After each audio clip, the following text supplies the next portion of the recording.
Welcome back. Let's keep the algo rhythm going. Throw up a 2-minuter, right? What do you say? Say it with me. Let's go to the lab. Finish dehydrating some stuff.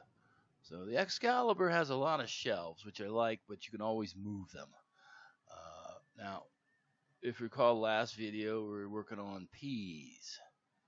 Right. Now, a lot of people don't understand or see many dehydrating videos. So here we go. So there's a little bit smaller, it's after a while. This is not full production or nothing, but it's an interesting thing. It's been done for years and years and years, and all that kind of used to be salting everything, right? And that was miserable, right? So anyway, I'm trying to get a good selection, a little bit of everything, right? So besides peas, we went and we're working on some broccoli florets or whatever. So I put them in, and they were a little frozen still. So I waited so I could go in and separate them. So I don't know if I'm going to, they're fine. They're getting smaller. We'll let them go.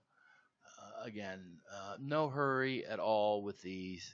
Come on, it's vegetables. There you go. So getting there. No rush. Oh, thank you, Double G, for commenting on the ice cream maker. Giving it another whirl here. How about this one? Kiwi strawberry, right? Snapple fruit powder. Very delicious. Very good. Very good. I didn't have any other flavors really to look at, but this one's fine. Oh, strawberry kiwi. Very tasty. Now, the other thing I do is I have a nice selection of suck-vac contaminants, right? I've got Arby's sauces and barbecue stuff. I've got packs of mayonnaise, all kinds of different sauces that I've picked up over a period of time. Oh, they go bad. No, they don't. Not, they're suck vac. They're fine. Okay. you know, yeah, anytime I need a little something different, like horsey sauce or whatever that's called. Uh, hey, I really appreciate everybody popping in, doing these 2-3 minuters. Nice, nice. Getting ready to almost do that meal. Getting ready.